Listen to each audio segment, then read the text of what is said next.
Welcome into Texans Today, everybody. I'm your host, Jeremy Chuggs, and coming up on today's show, the top 10 players to focus on during Texans rookie minicamp this week. It's going to be going on Friday and Saturday. So, who should we be on the lookout during rookie minicamp? I'll give you my top 10 guys in just a moment, but we have some football activities going on, not just some news and rumors, not just some off-the-field stuff. We actually have guys lacing it up, putting on them cleats, and playing some ball. So if you're pumped to see this team in a little bit of action, especially the new rookies, go down and like today's video if you're excited. I know I am so ready for this season to come. I mean, I haven't been this excited for a Texans season in a very long time. So if you agree with me, go down, hit that thumbs up icon.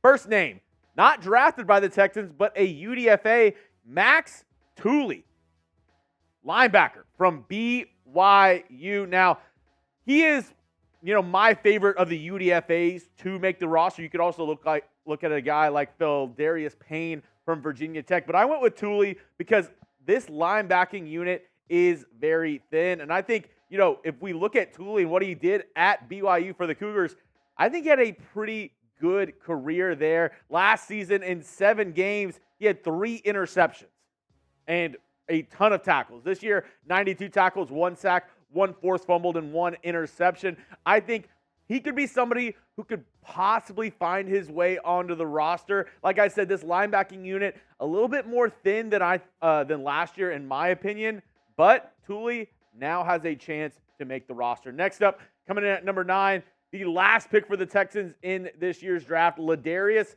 Henderson, offensive lineman from the University of Michigan. Now, with the Texans' uncertainty on the inside at left guard, Henderson could find somewhat of a role. Do I think he has any chance to start for this team? No. I mean, whenever you take anybody in the 7th round, there's not a high likelihood of them starting for your team. But finding his way onto the roster, I think he does have a little bit of a chance to do that. Now, is it a lock that he makes the 53-man? No, not whatsoever. But he'll have a chance to prove himself coming up during rookie minicamp, OTAs, and the preseason. Coming in at number 8, linebacker and special teams ace Jamal Hill from the University of Oregon. I called this pick right before it happened. I knew that they were going to draft Jamal Hill. They brought him in for multiple visits. They had plenty of Zoom meetings with Hill, and, he wasn't my top linebacker on the board when the Texans took him. But if anybody is able to, scout linebackers, tell me who is a good linebacker and who is not a good linebacker for this system, I think that would be DeMeco Ryans, who played linebacker in the NFL for plenty of seasons. I really do think that Jamal Hill could go out and surprise some people. At worst, he is a really good special teams player. And at best, he finds his way onto this roster, just like I said with Max Tooley. There's not a ton of depth here. The top guys, Christian Harris, Azeez Al-Shire, and then behind them, Henry Toto. Is he your starter going into this season? I think as of right now, he is. And then you have guys like Jake Hansen, Neville Hewitt, Delshon Phillips, Jacob Phillips from the Browns last year. And then the rookies in Jamal Hill, Max Tooley, and Barnes, another UDFA. But the linebacking room is wide open, in my opinion, for these guys to try to make this roster. The question, though, is, do you think the linebacking room is better or worse than it was last year? I mean, we lost guys like Denzel Perryman and Blake Cashman, who were starters for us last year. Blake Cashman had a resurgent year with the Houston Texans, then went on to sign with the Minnesota Vikings. And then Denzel Perryman re-signed with the Chargers, his former team, this offseason. I think it might be better. I like Azeez Al-Shire. He has familiarity with DeMeco Ryans, but the depth is a concern for me. If anybody gets hurt, I don't know if I really trust the second and third guys on the depth chart. But what do you say? Do you think it's better or do you think it's worse? Go down in the comment section and let me know. This is going to be the pinned comment in today's video. So if you get a YouTube ad break, perfect timing. Just go down and let me know. Do you think the linebacking room is better, type B, or worse, type W, than last season?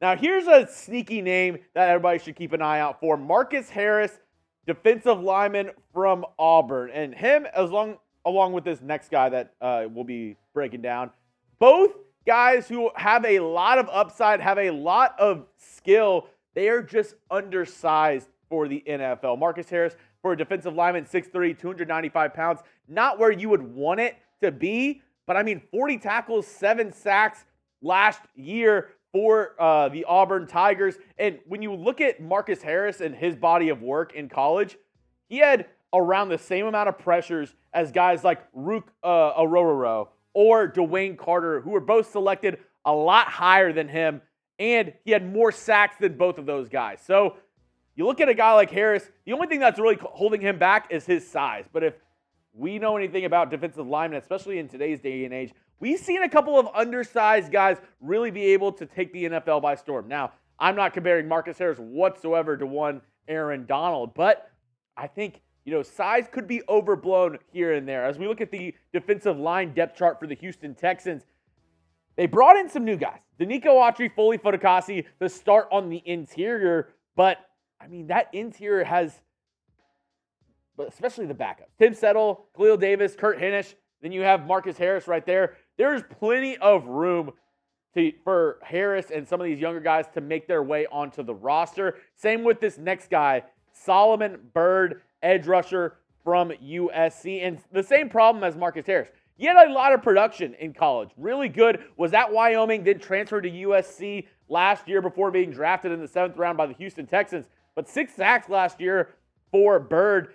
Was pretty good at USC, really good at Wyoming, and just another guy who's a little bit undersized, 6'3", 250 pounds. He could add a little bit more weight, maybe add a little bit more speed as well. Byrd has the potential to be a decent rotational edge rusher for this team and have a chance to make the roster as well. Not a lock whatsoever for him or Harris, but both of them are guys who are, I see Nick Caserio, DeMeco Ryans, taking a little bit of a leap of faith on these guys who are undersized but had a lot of production in college. Maybe DeMeco's like, hey, I can still get something out of these guys. Now, coming up, the top 5 rookies you need to watch out for during rookie minicamp this weekend. But got to give a quick shout out to our friends over at Fanatics, giving you the brand new Texans jerseys. You can get the Icy Whites, the H-Town jerseys. You can get the new Navy Blue home jerseys or the Battle Red jerseys. Do it at our link, chatsports.com/Texans jerseys. That's going to be in the comment section and description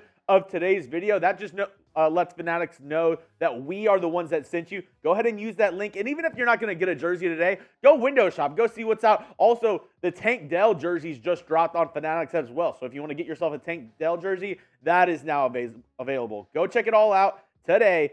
chatsports.com/Texans jerseys. Number 5 on my list, Jawhar Jordan, running back from Louisville. And, I was wondering, I thought the Texans might have taken a running back earlier in the draft, but Jordan could end up being a steal. I know a lot of the hype was around his teammate, Isaac Gurindo, but Jawhar Jordan was first-team All-ACC last year. He had over 1,100 yards, 13 touchdowns for Louisville. This kid can run the rock. And not only that, I am really interested to see if they implement Jordan in any kick return, punt return situations. Was a kick returner for Louisville last season. Had a couple of touchdowns. Looked really good in the return game. Could, the special teams coach, Frank Ross, could he implement Jawhar Jordan into possibly being, somebody who the Texans utilize as a special kick returner, especially with the new kick return rules? I could see him taking the place of a Dameon Pierce, maybe as a punt returner for a John Mechie or a Desmond King. I don't know necessarily who they're going to have back there as kick returner, punt returner, but Jawhar Jordan will have a chance to vie for that role.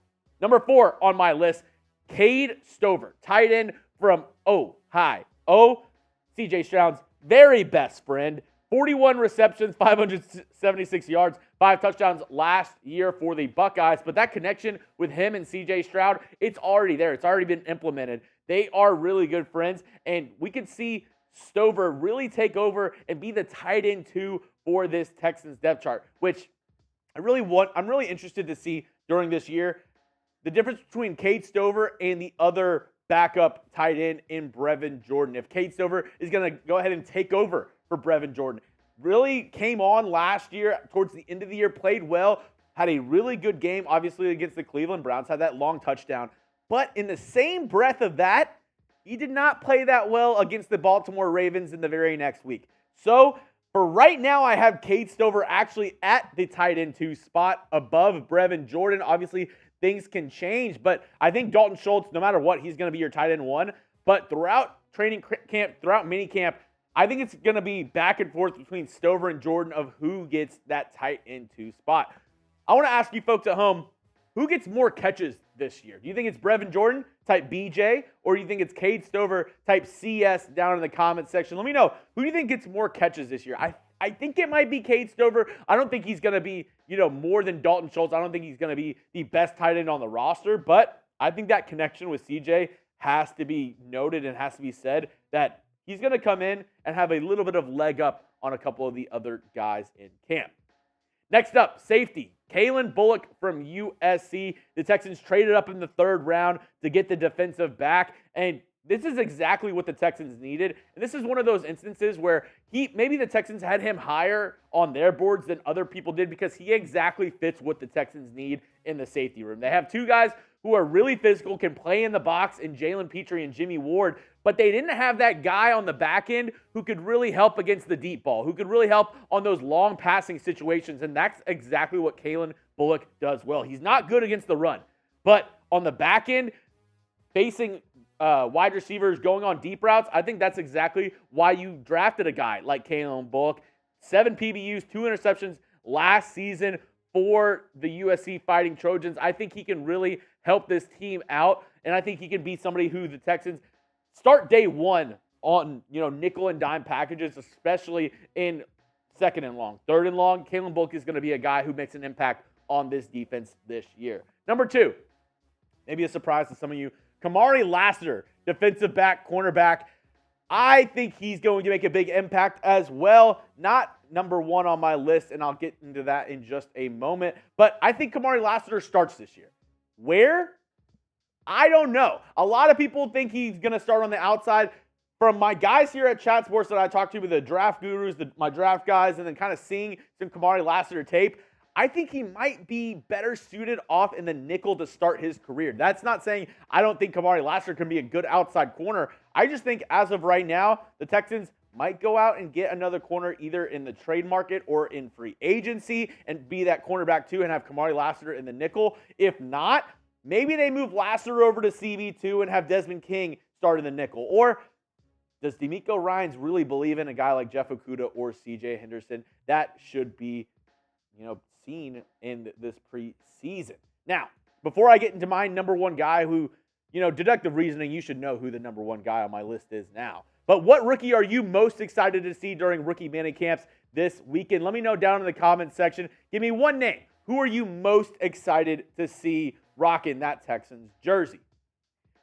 Number 1 on my list, maybe not the most exciting name, maybe not the most flashy name, but in terms of what the Texans are going to do this year, I think the most important person to watch is going to be Blake Fisher, because we don't know what that offensive line is going to look like yet. Blake Fisher came in, played almost exclusively at right tackle at Notre Dame. Kind of sounds like another guy who the Texans drafted in Titus Howard. So do they end up starting Fisher in year 1, or did they draft him as a insurance guy, as a swing tackle who can, be behind Laramie Tunsil, be behind Titus Howard, just in case, because we know how Texans offensive line was last year with injuries.